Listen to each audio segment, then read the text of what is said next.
Hi, everybody. Welcome to Talking Disney podcast. And today we are doing another one of our Disney ranking podcasts where we talk to a content creator about their experience watching the Disney Canon and ranking it. And today we have with us Alexander Robinson, YouTuber, and Alexander, thank you so much for coming on the podcast. Yeah, Hello thanks, there. Alexander. Thanks for having me back on. It's good to be back. Yeah, that's right. We had you on for Raya, right? Yep. Correct? Yeah, That was fun. yeah, that was Talk really about fun. Raya. And so we got to meet you there, but just for the record, why don't you introduce yourself to our audience here? All right. So, as Rachel said, my name's Alexander Robinson. I'm on YouTube as the real Mr. Robinson. Most of my content there, you'll find probably like Pixar, Marvel. If you're a big Godzilla fan, then I've got stuff right up your alley. And just this past year in July, I started a second YouTube channel for theme parks and vlogging. So it's the real Mr. Robinson's Outdoor Adventures, and definitely check those out. Mm-hmm. Yeah. So you work at Universal Hollywood, correct? Yes. So have you always had a love of theme parks? For as long as I can remember. I mean, it's very cliched to say that like Disneyland was the earliest theme park experience, but for me, I think Universal, probably because it was closer and not as pricey. That's always been my like favorite park.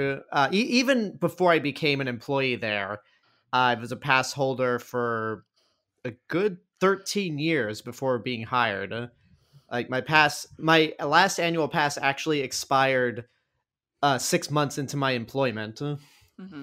So it's really great. I've never been to Universal Hollywood. I'd like to go one of these days, but they have more like real coasters there, right?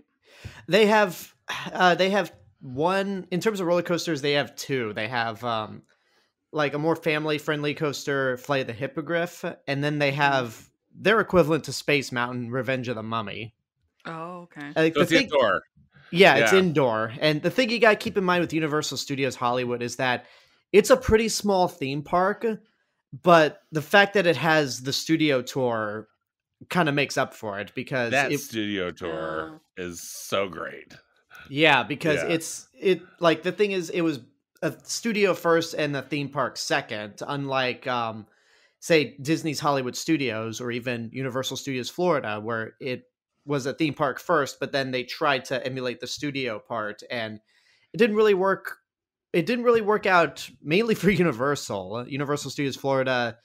They had a short-lived studio tour that was so short-lived that some people doubt its existence. Yeah. So it's more the Universal Florida that has the big coasters then. Yes. Or Universal Orlando is pretty much the main Universal park, but Universal Hollywood was first, and without it, there would be no Universal Orlando. That's cool. Yeah. Do you have a favorite Disneyland ride? Space Mountain. Yeah. Space Mountain is fun. I feel like I've outgrown it. Really? It whips me around so much that I have a hard time with it. I'm always like, I'm too old for this. It is. I have to admit, after not having been on that ride for a little over 2 years because we had a pandemic that we're still in, it was kind of weird getting back on that ride and going, wow, this is actually a lot rougher than I remember. Yeah, I just went at the end of December, and it was the first ride that I went on because I was trying to rope drop, and it starts you off with a jolt. Let's put it that way. I always make it a priority to save Space Mountain for last. Like, I always like to end my day at Disneyland with Space Mountain, and probably because it is so rough that by the time you get off, you're like, yeah, I think I'm done. Yeah. Good I strategy. Yeah.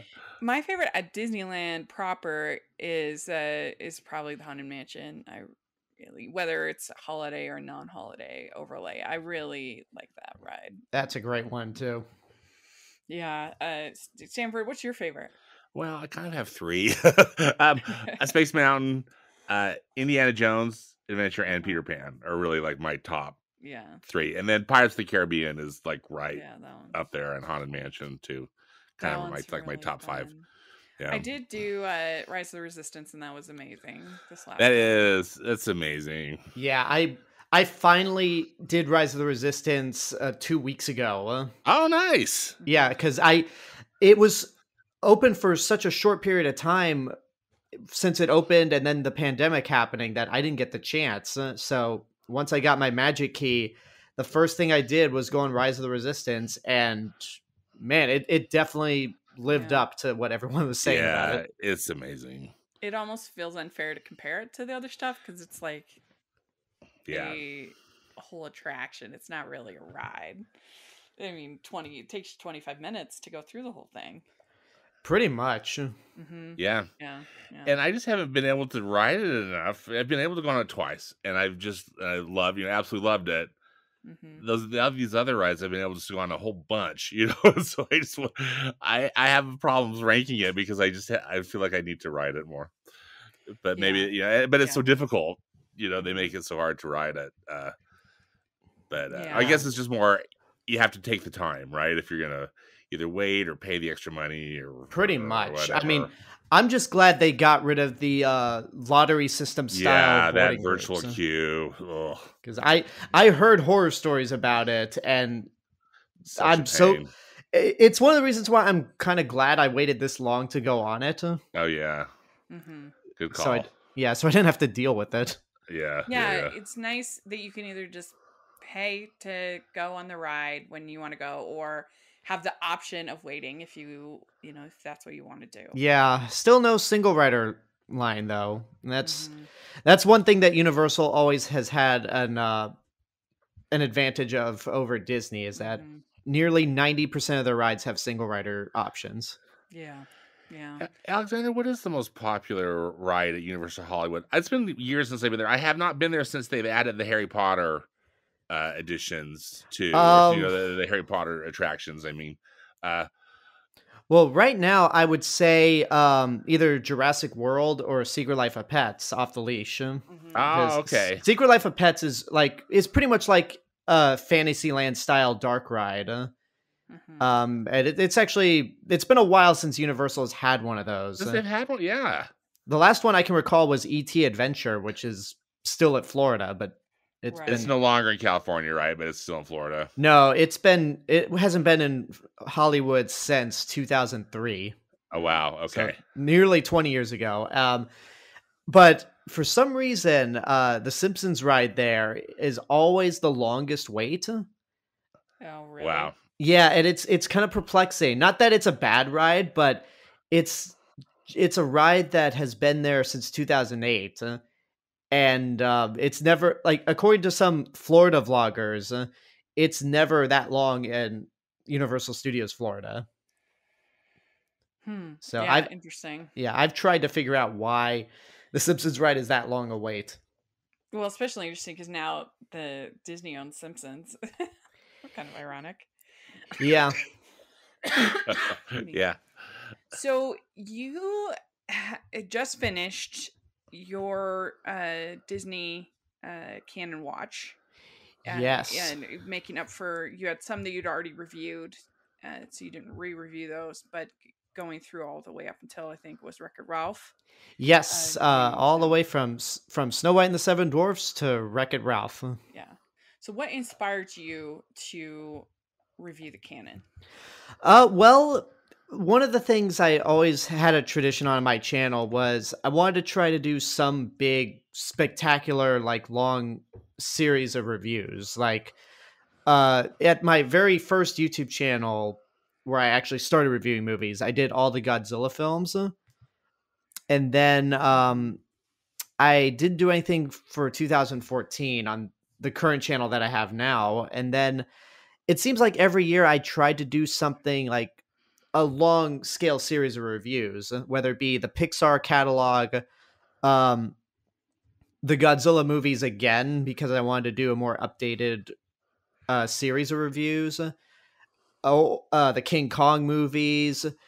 And I just thought, you know what? If I did the Disney films, that would be a huge undertaking, but one that I think would be a lot of fun because when I do these long-term reviews, it's like a gateway into knowing the history of how all these, like the evolution of the studio, how these movies learn from one another, and where you could see some of the shortcomings. Mm-hmm. But and since I had no idea, like I was still furloughed from Universal at the time, so I had no idea when we were opening up again. So I thought, you know what, during this downtime, I think that would be the perfect chance for me to review the Disney movies. And then once I started working again, it got a little more tricky, but I managed to do them all in a single year, which it still blows my mind that I did that. Yeah. What do you think that you learned most from reviewing the canon? It's just mainly how each movie, like how all these traits that we're familiar with the current Disney films, or as far as back as the Renaissance, how you could see snippets of those traits originating in the earlier movies.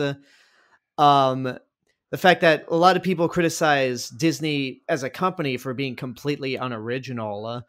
When you really think about it, it's like most of the Disney classics are adaptations of something. So it's not really fair to say that Disney is unoriginal when they've been doing adaptations since Snow White. It all just depends on the execution.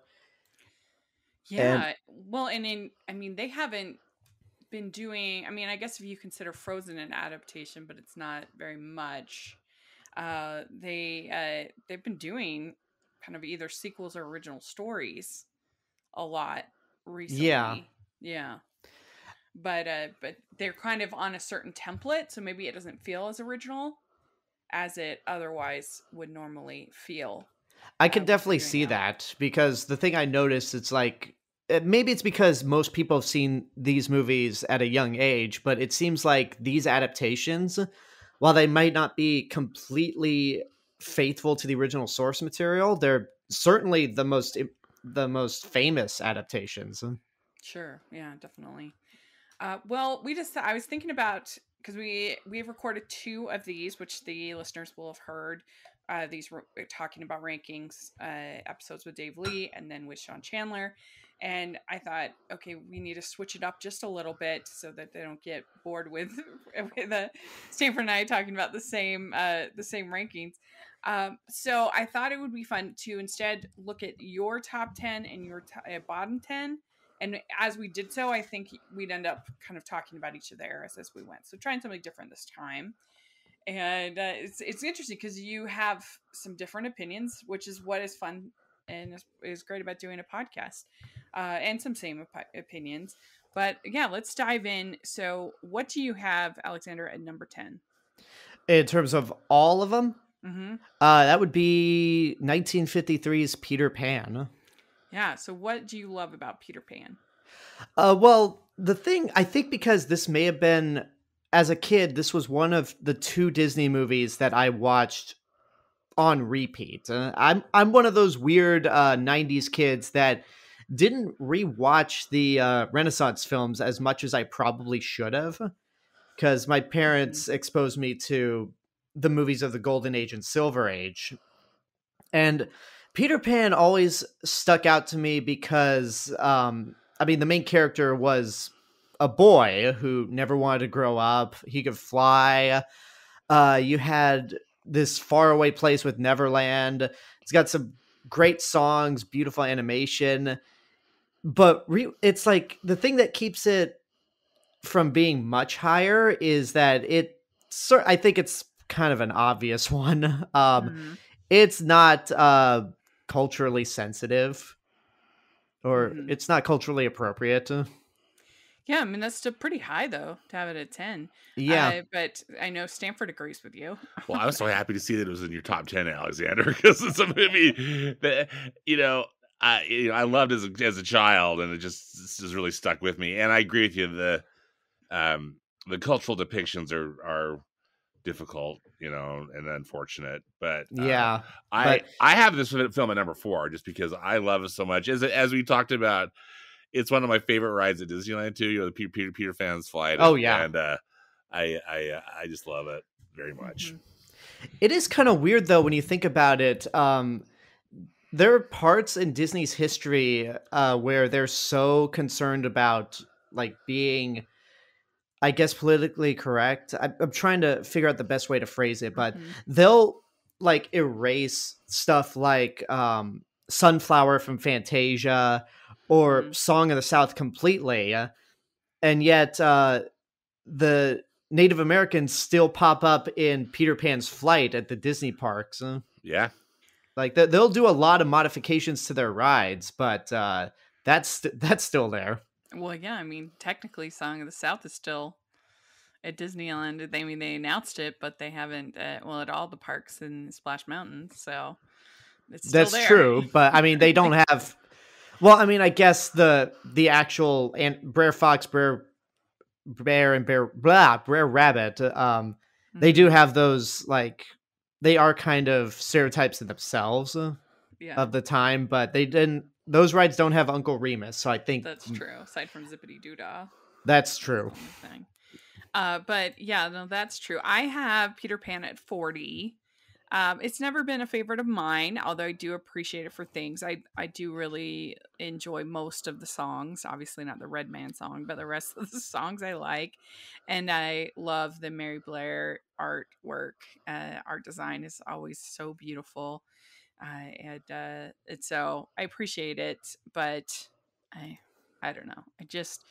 I don't love how mean everybody is to Wendy in the movie. But yeah, I could see that, but at the same time, she's certainly the most mature person of the bunch.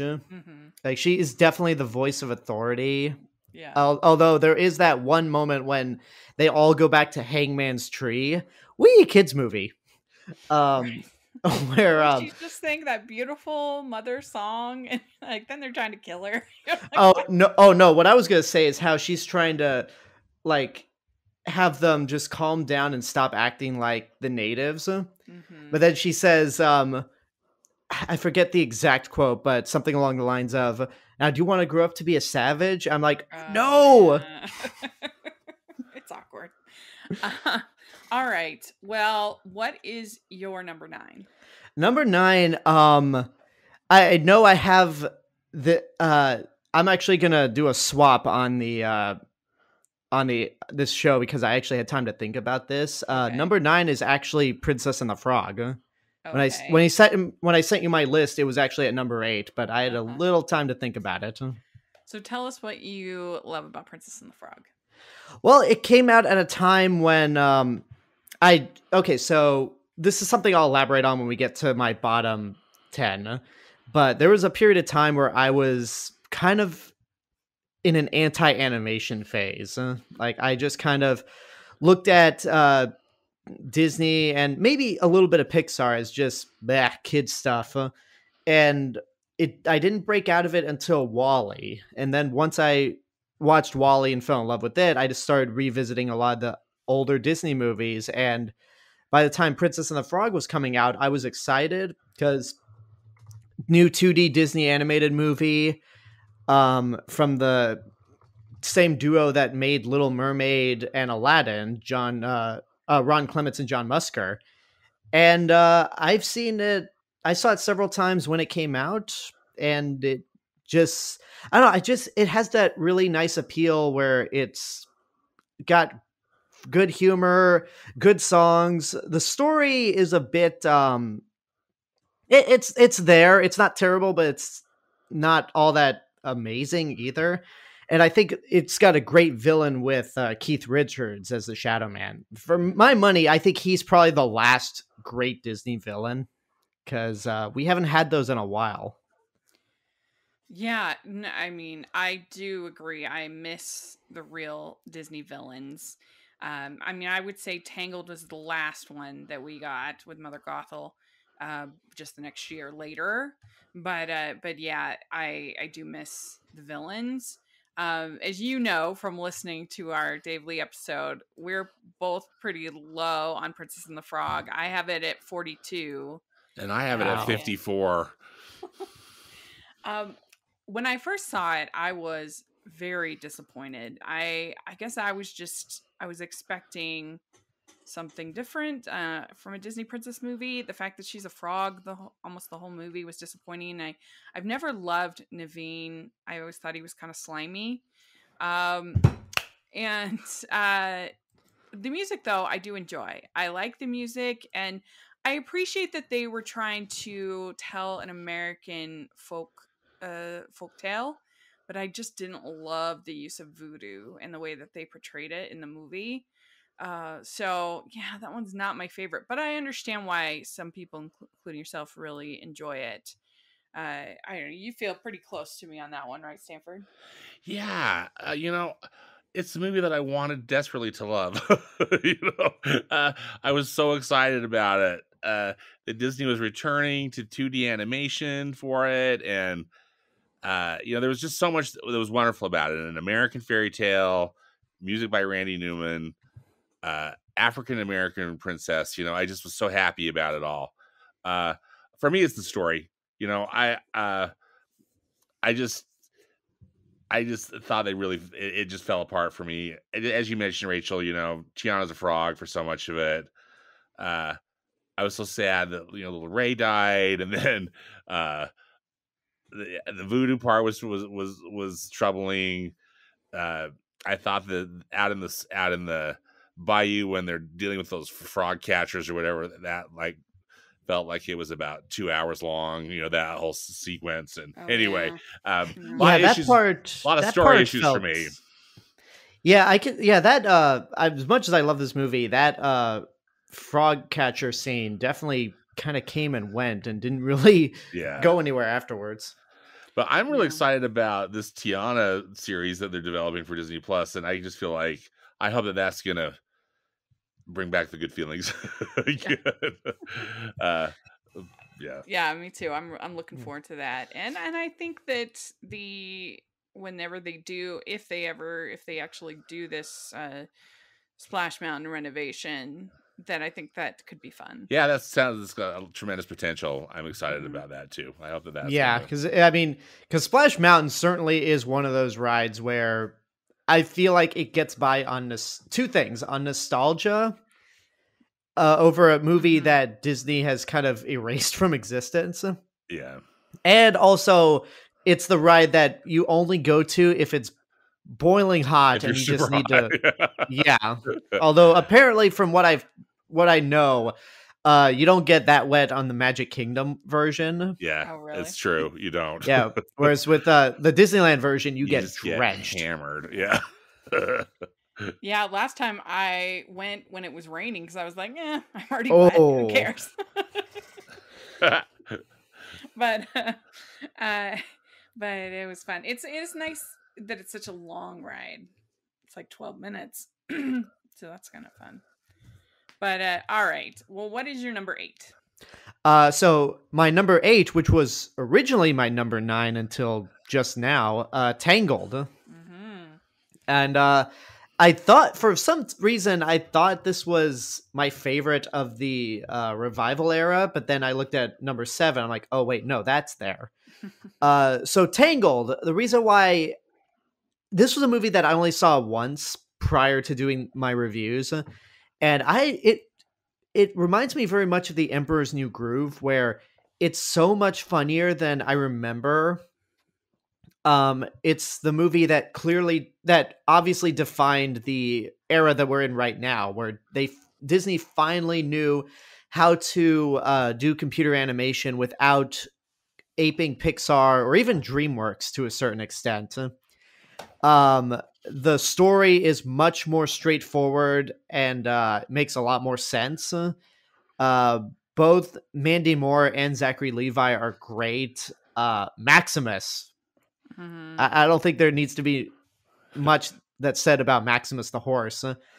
The only things I'm not the biggest fan of, I feel like Alan Menken's songs, with the exception of "I See the Light" and maybe the Tavern song, aren't really up to par. And Mother Gothel is a good villain. Um, Certainly the only Disney villain I can think of where her like dark magic power is gaslighting. But I don't think she holds this. I don't think she quite reaches the same level as the Shadow Man. But I mean, again, I like Tangled a lot more than Princess and the Frog. Yeah, well, I have it at 3, so I'm with you. I do love Mother Knows Best. I think it's such a good song. I mean, the whole idea of using motherhood to manipulate and control is such a crazy concept for a Disney film, I thought, and it really worked for me. And I just love sort of the romantic comedy aspect of it, the banter, because most princess films you don't get much banter between the prince and the princess, with the exception of Aladdin, would be the only other one that you kind of get that back and forth. Most of them is pretty minimal. So to have where you're really getting full characters from these two characters, and you could even argue that Flynn is the lead character in the movie. I mean, he's very present. Is really really nice. And Stanford, you also have it high. Correct? Yeah, I'm with you, Alexander. I have it at 10. I just as you said, I think finally Disney figured out how to do computer animation with Tangled. I think they just aced it from a design standpoint, from a storytelling standpoint. I just adore Tangled. Great film. All right, well, what do you have at 7? I have my favorite movie of the revival era, Moana. Yeah, what do you love about Moana? I think probably more than Tangled, I think Moana works as a better musical because you have Lin-Manuel Miranda doing the songs, and I think he brings a completely different flavor to a Disney musical than what we've heard several times before. And we'll get into this when we get to my bottom 10, but I feel like Alan Menken, he kind of became a cliche in terms of his songs. So having Lin-Manuel Miranda was just a breath of fresh air. I like how the movie isn't trying to build a romantic relationship. I mean, it'd be really creepy if they did. Mm-hmm. I think Dwayne Johnson as Maui is probably the best A-list celebrity voicing a Disney character since Robin Williams, Genie. Yeah. I hope I pronounced her first name correctly. Ale Kravloho? We know who you mean. Yeah, Moana. She makes a fantastic first impression as Moana. And I'm blanking on I love this movie, but I'm blanking out on the song that she sings that got Oscar nominated. How Far I'll Go. How Far I'll Go, yeah. That should have, in my opinion, that should have won Best Original Song at the Oscars because I still am on the Ryan Gosling can't sing to save his life train. Yeah, I mean, I don't know if you were going to go with a La La Land song. I don't understand why they went with that song, but I mean, that song is pretty bland in my opinion. But yeah, no, I would have definitely. I mean, my heart would have picked the Sing Street songs that year, but they weren't nominated. So yeah, so got to make do with what we have. From the Moana ones are really good, and the fact that Ale Cavallo continued to sing those songs despite being hit in the head in that performance. Do you remember that? She was banged with one of the flags, and she just kept going. So she's awesome. Yeah, that's right. Yeah, I love her, and I had Moana really high this ranking. I had it at 11. Oh, so I really, enjoy it. I think it's really good, and you gotta love "You're Welcome." That is such a fun, charming song. Yeah, I mean, people could say that Dwayne Johnson can't sing, but I think that song works because it's kind of written in a way to where it's to The Rock's advantage, Yeah. where it's like he can't sing, but this song doesn't really require huge vocal work like How Far I'll Go. Yeah, agreed. Where do you have Moana, Stanford? Well, I love Moana. I have it at 25, but I got to tell you, my top 25, I kind of wish I could squeeze them all into the top 10. Yeah. Because there's movies that I just love. It was just I had to rank them, and that was hard. But I just have nothing but respect for Moana. I think it's a beautiful film. I'm with you. I think Lin-Manuel Miranda brought such a fresh take on the songs for it, and the animation is just stunning, and the story is so good. It's such a beautiful film. I love Moana. Yeah, my only real qualm with it is the we could have got more of the pig. Pig was cute, and Yeah, they built up the pig. They built up the pig to be the sidekick, but then we got that chicken. Yeah, and then they don't even put him on the boat. Yeah. So, what do you have at number 6? Number 6, I know I just criticized Alan Menken for kind of being a cliche later in his involvement with these movies, but number 6 is the one that put him on the board, The Little Mermaid. Yay! It's weird because this movie wasn't initially in my top 10. Like for a while, I just thought, yeah, it's got great animation, great songs, good side characters, but that Ariel, I just cannot. I just am not a huge fan of Ariel, and this was something that back in the before times when the Hollywood Critics Association had their show on Popcorn Talk. I was a co-host. I was a guest on one of their shows, and I mentioned how I like everything about the Little Mermaid except Ariel, and Carla Renata, also known as the curvy critic, did not really take well to that. Uh-oh. So, but then later that year, I saw the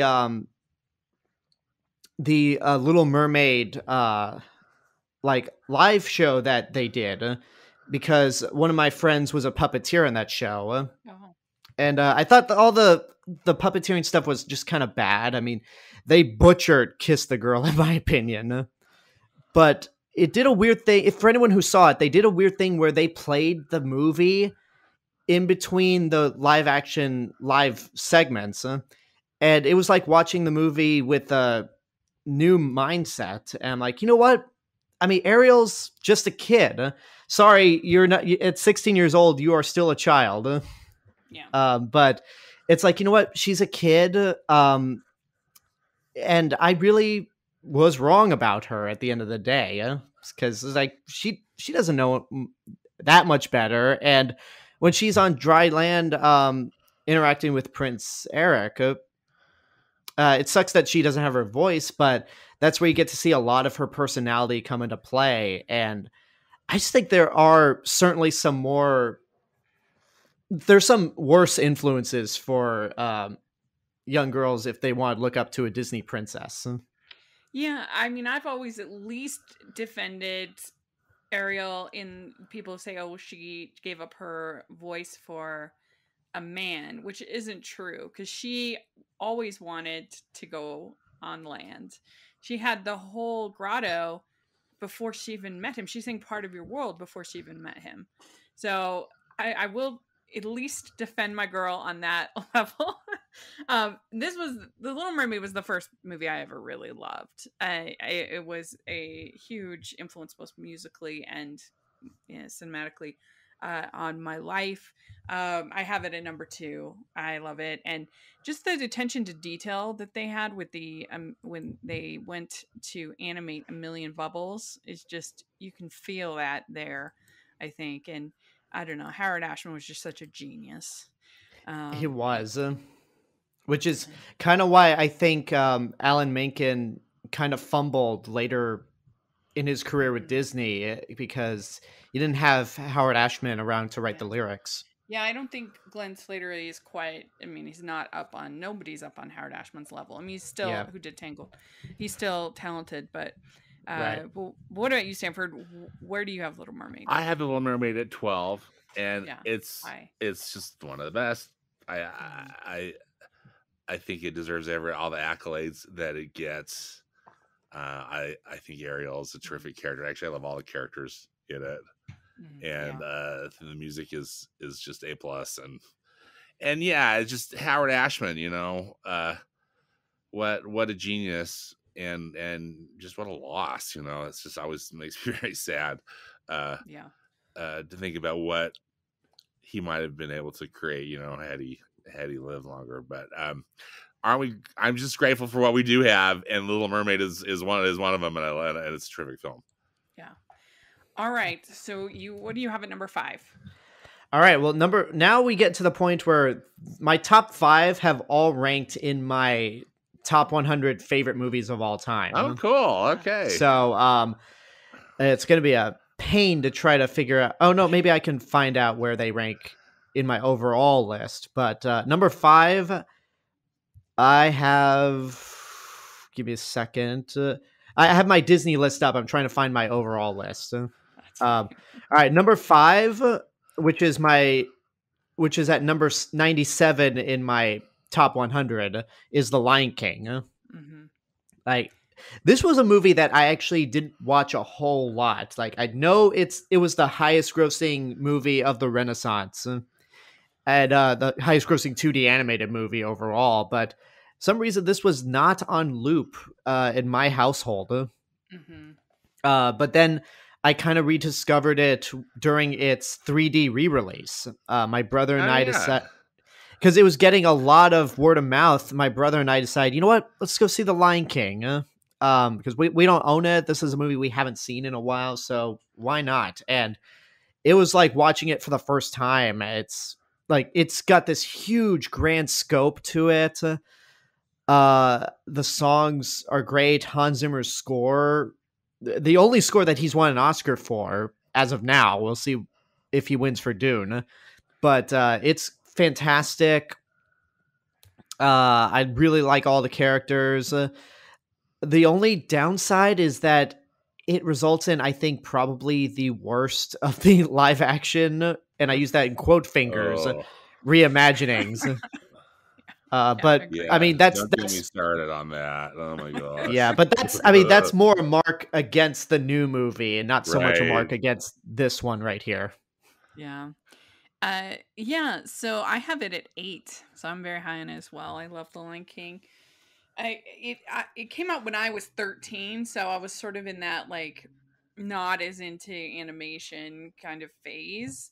But it's still, still very impressed by it. Still really enjoyed it, and I mean, I have very small nitpicks with the movie. I wish that they didn't make a joke out of "Can You Feel the Love Tonight." I don't really love that they did that, and I don't know, that's my major. Otherwise, I really enjoy it. I love the songs. I love the animation is gorgeous. It's a great story. What about you, Stanford? Where do you have it? I have it at 21, and as I mentioned, like my top 25, I want to squeeze. Yeah. It's so good. I love that the story's got some real gravitas. I think that circle of life sequence at the beginning is really one of the finest beginning sequences of any Disney film. And wasn't it like, didn't it do similar to what Dinosaur did, where that was it was just the first trailer? It was the trailer. Yeah. Okay. With Aladdin, and I saw Aladdin a bunch of times in the theater because it's one of my all-time favorites. And part of it, frankly, was to see that Lion King trailer in front of it because it was so amazing. Yeah. It was it was just and brilliant. I thought what a brilliant idea to do that, to really sell that film, because and unlike Dinosaur, the rest of the movie afterwards does not disappoint. It's good. Right. The rest of the movie was actually good. And the Elton John songs really worked for me overall. Yeah. If there's one little nitpick, I don't love. I mean, the "I Can't Wait to Be King" sequence is not necessarily my favorite, but it still is colorful. And if I'm just kind of in the chill mood, I just like the whole movie soup to nuts. Since you guys brought up nitpicks for The Lion King, I'll bring up mine. Yeah. I don't think "Can You Feel the Love Tonight" is a good song, but it's not the one I would have picked to win the Oscar. Which one would you pick? I honestly don't. I pretty much would not have picked almost all the ballads that went during the Renaissance. It's kind of hard to say what I would have picked, because I think I'm just more saying that in comparison to some of the other, like Little Mermaid, Beauty and the Beast, and Aladdin. I think I've had better couple romance songs than "Can You Feel the Love Tonight." So maybe I'm just saying that in comparison to other movies. No, I think that's fair. I would pick "The Circle of Life" to win, but honestly, I like Elton John's solo, or like the radio single of "Can You Feel the Love Tonight" infinitely better than like the one that they included in the movie. Yeah, just for the reasons that you both have said. Yeah, I'm just not the biggest fan of "I Can See What's Happening." Right, the comic stuff. Whereas Elton John's rendition of it, I think, is just really, really beautiful. All right, what is your number 4? My number 4 Disney movie, which is number 70 in my top 100, is Fantasia. Probably the only Disney movie that you could say is experimental, and that they're never going to do something like this ever again. I think I love Fantasia because of its abstract nature. This was another one that, even though my parents, especially my dad, like raised me on the Disney movies from their childhood, Fantasia was not one I watched a lot, probably because I guess they figured I'd be bored by it as a kid. So I've seen the movies segments scattered throughout other stuff, like those Disney sing-along video cassettes that they used to put out. Yeah. Primeval World at Disneyland was essentially Rite of Spring. It's Rite of Spring. Yeah. That's true. And then once I hit, I think when the movie and its sequel were both released on DVD and Blu-ray for the first time, that was when I actually watched it for the first time, and I fell in love with it. Like, it's like, I just love how experimental it is. It's like the equivalent of going to, say, the Hollywood Bowl, falling asleep, and you're still listening to the music, your brain's still picking up on what's going on, but you're just dreaming of all these like images that are going with the music. And the only bad thing I can say about it, which is not fair to the movie because it's technically not in the movie anymore, was Sunflower. I have it at number 5, so I'm with you. I love it. It's an incredible experience to watch. I have it at 19, but that doesn't mean that I don't. I mean, again, my top 25. But it's such a tremendous experience, and I just admire the film so much, and I think it's wonderful you both have it so high. I think that's totally cool. Yeah, I respect that a lot. All right, so what is your number 3? My number 3, which is my number 42 in terms of my top 100 favorite movies, is Beauty and the Beast. A movie that is as old as I. This was out of the top 4 Renaissance films, Beauty and the Beast was probably the one I had no memory of watching as a kid. Like, I remember seeing the Beauty and the Beast sequence because it was such a groundbreaking sequence to have this CG animated ballroom with these 2D animated characters dancing in it. But the rest of the movie was a complete blank until much like with The Lion King, I saw it during its 3D Oh, it's re-release. 3D But release, yeah. except by the time that movie was re-released on 3D, it was already out on Blu-ray. So I thought, you know what, it's probably cheaper to just get it on Blu-ray. Yeah. So I did that, and I think it's an amazing movie. It like the animation is probably the best of the Renaissance.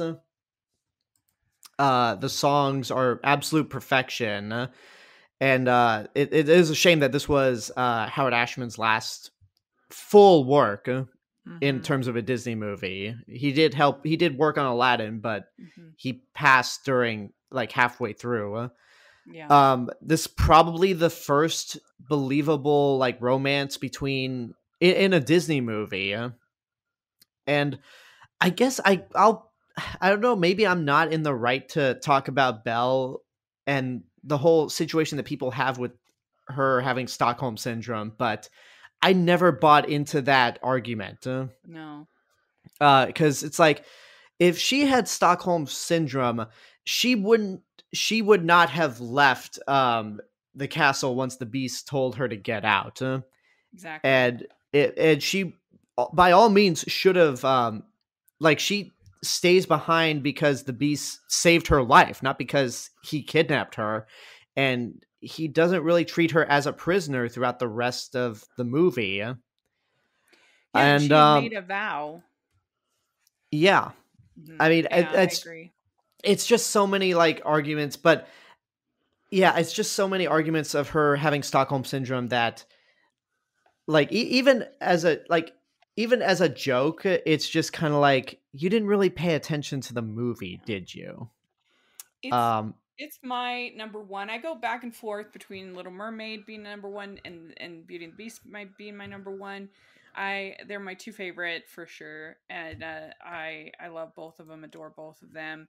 I do love the message of this movie. You know, that beauty is found within, and to not be deceived by appearances, and all of that is great. And Belle's such a great character, and the music is so wonderful, and I don't know, I love the animation. So it's my favorite Disney film. And I know you agree, Stanford. Yeah, that's my number one. Love it so much. Yep. All right, so let's talk about your number two. I'm excited to hear. Yeah, this is interesting considering that Beauty and the Beast is both y'all's number one. So what do I have above that? Well, my number two, which is 27 in my top 100 list, is Alice in Wonderland. Yeah. This was always the next to Peter Pan, this was the Disney animated movie that was always on repeat. And I think I like this movie for a lot of the same reasons I love both Fantasia and Peter Pan. It's the movie's at its best when it doesn't make a whole lot of sense, and for some reason it makes sense because it doesn't make sense, if that makes any sense. Yeah, the nonsense is the joy about it, and that's one thing the Tim Burton films totally didn't understand. Yeah, because they tried to make sense of a story that prophecy and yeah, I mean, like, I guess I give Tim Burton a little bit of credit for trying something different, even if that totally backfired. Yeah, but I mean, the original story, much like with Peter Pan, I was always familiar with the original source material beforehand. And I get that it's very difficult to translate Lewis Carroll's stories into film, and this probably is the best that anyone has ever done, because it still captures that insane, nonsensical nature. The Queen of Hearts is such a fun villain. Like, she might be the funniest villain that they've created, just because she's a giant spoiled brat. Like, she's a child within a grown woman's body. And it's hilarious to watch, but considering what this country had to go through for 4 years, it's kind of like, wow, this is actually kind of scary. Well, I have it at 26. I have had it much higher in different rankings. and it ended up at 26 here. I really do enjoy it. I love the Mary Blair artwork. I think it's stunning. The way she uses geometric shapes to create the characters is just beautiful. And it's funny and sweet. And I don't love the walrus and the oysters story. I feel like because everything else is so madcap, and then all of a sudden they stop to tell this story. That's not my favorite, but for the most part, I really enjoy the film. See, I guess I didn't have a problem with that because, like, it's just as nonsensical as the rest. Like, it kind of fits with the tone of how it's so random that, of course, this would happen in this movie. Yeah? But I think there are much better random sequences throughout. Where do you have Alice in Wonderland? I have Alice in Wonderland really low. I have it at 44, but I don't really like it as a film. I like it in pieces. You know, I think I like each segment individually more than I like it as a whole. But I'm with you. I think the art in this film is tremendous. I also like all the songs. I think the songs are true. You know, the songs are great. And I also, you know, as a bit of a tangent, I think that the Disneyland dark ride is a blast. I love it. And oh yeah. And I just think that whole area is so wonderfully themed, you know, with the teacups and then the ride right next to it. And it's great. Which I'm gonna rub this in the face of all the Florida people there. Ha ha! We get the Alice in Wonderland dark ride. All you get are the teacups. That's right. That's right. It's really a wonderful part of Disneyland. Right. Well, let's hear your number one. Yes. It's very exciting. All right. Well, number one, which is my number 23 favorite movie of all time, would be Aladdin. The big four of the Renaissance are in my top 10. Yeah. And Aladdin, again, was not a movie that was on repeat constantly. It's funny, like it's really funny how that works for me. Like my favorite movies of a certain series are usually the ones that I didn't watch a lot as a kid. Like Empire Strikes Back, I didn't watch a lot as my favorite Star Wars, and then Prisoner of Azkaban was not the Harry Potter I watched the most, but that's my favorite.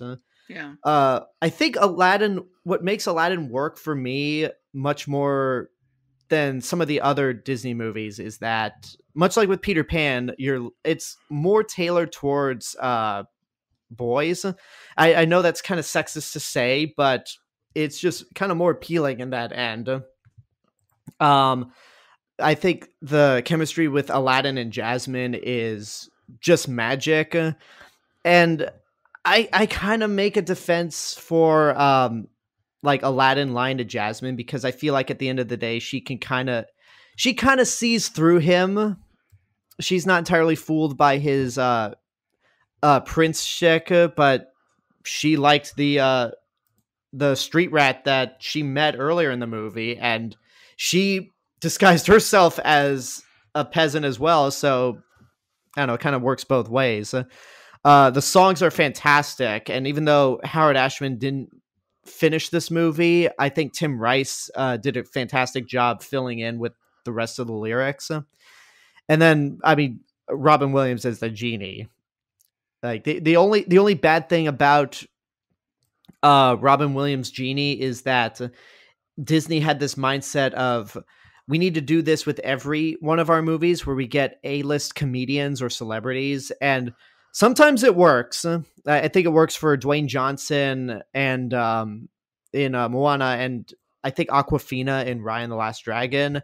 But sometimes it backfires, like with a couple movies we'll talk about once we get to the bottom 10. But and then Jafar is a great villain, even though the Sultan is just such a gullible, I don't know how to phrase, but like nobody in their right mind would look at this guy as trustworthy. That's probably my only criticism with the movie, but that's not really saying a whole lot because I absolutely love it. Yeah, it's really good. I have it at 16. And I'm kind of like Stanford. Really, I have a 20-car pile up for my. I But yeah, I really enjoy it. I mean, he's just so funny as Genie. I mean, I personally would have picked "Friend Like Me" as opposed to part as A Whole New World as my favorite song from that movie. But yeah, where do you have it, Stanford? I have it at number 6, and I love this movie so much.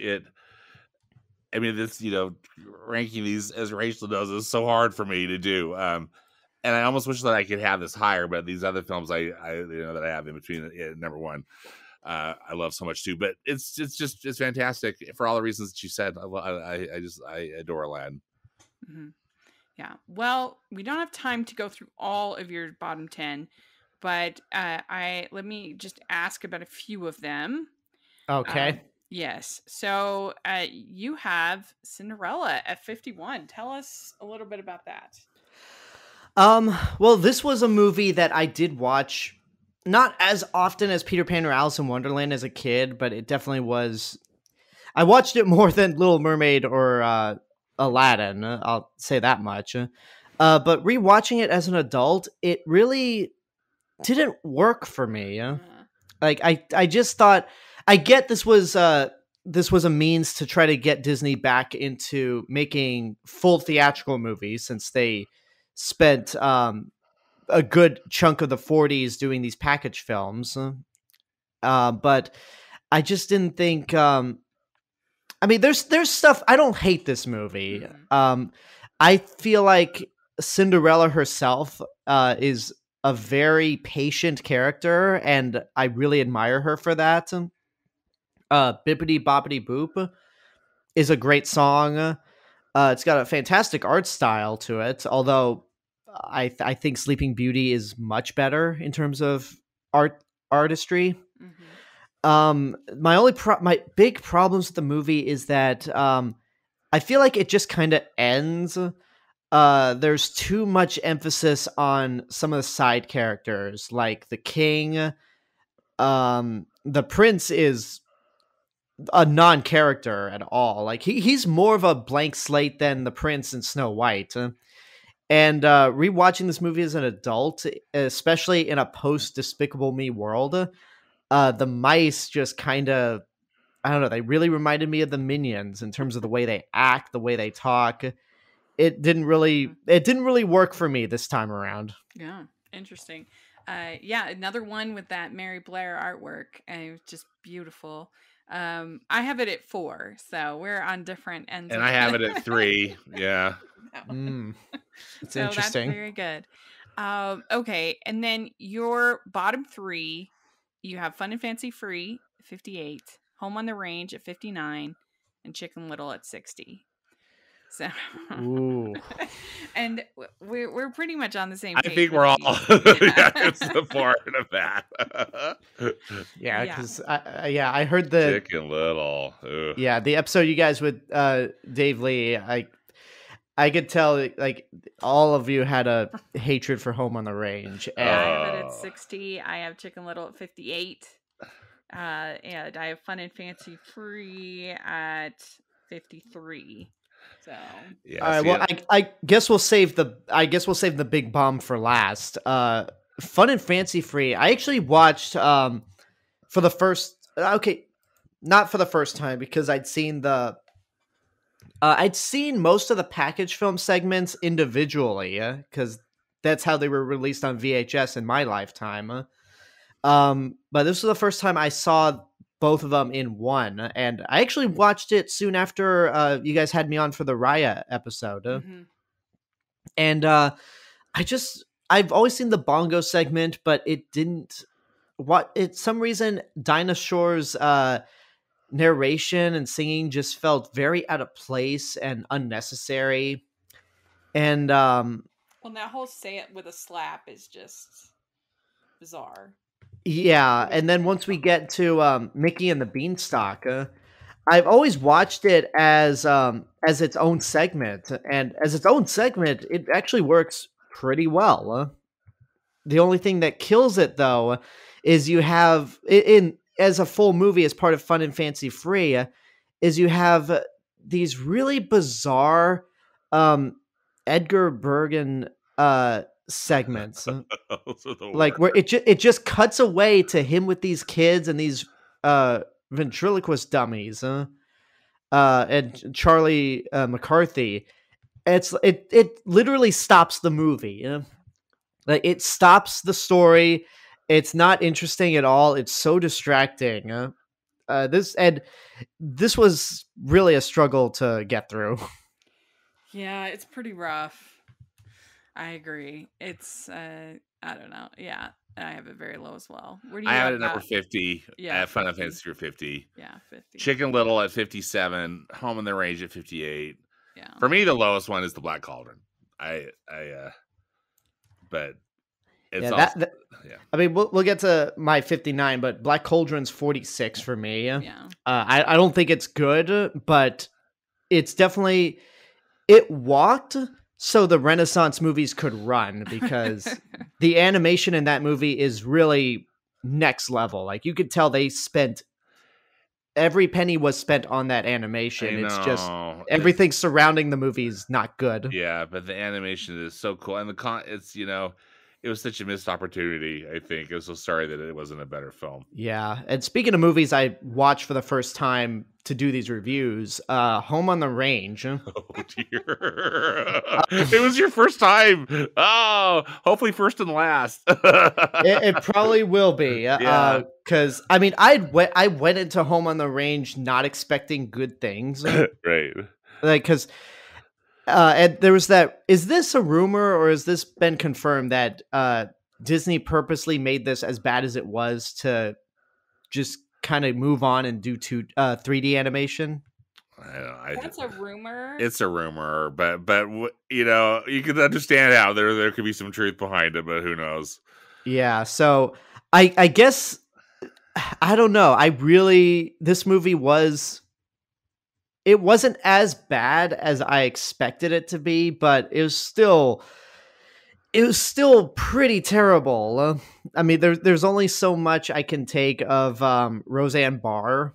Oh, like even when she's not voicing a cow, Judi Dench is as a character that of all the pairings that you could have had, Roseanne Barr and Judi Dench is a pairing that I never thought would happen and never worked out. Yeah. And this was really the point where I thought, like, Alan Menken's songs do not work here. I get these trying to do a more like 1950s vibe with the songs and make it more Western, but it just doesn't work.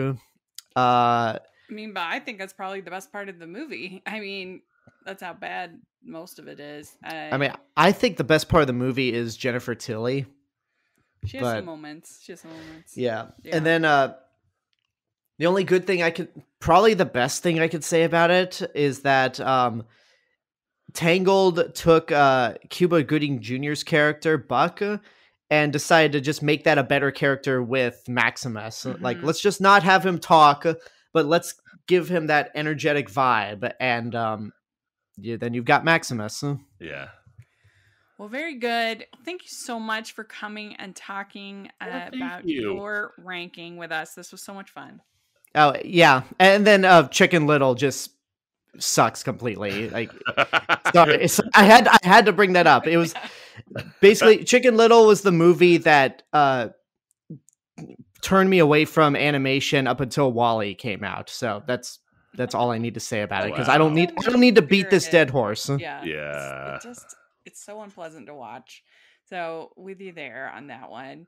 But yeah, thank you so much for coming and talking with us about your ranking. It was great. Of course. Thank you for having me back on. Thank you so much. This has been so fun. So where can people find you and your content? Well, you can find me on YouTube, The Real Mr. Robinson. And if you like theme park and vlog videos, The Real Mr. Robinson's Outdoor Adventures. I'm on Twitter at @RealMr_Robinson, Instagram, The Real Mr. Robinson, and Twitch.tv, Real Mr. Robinson. Great. And Stanford, where can people find you?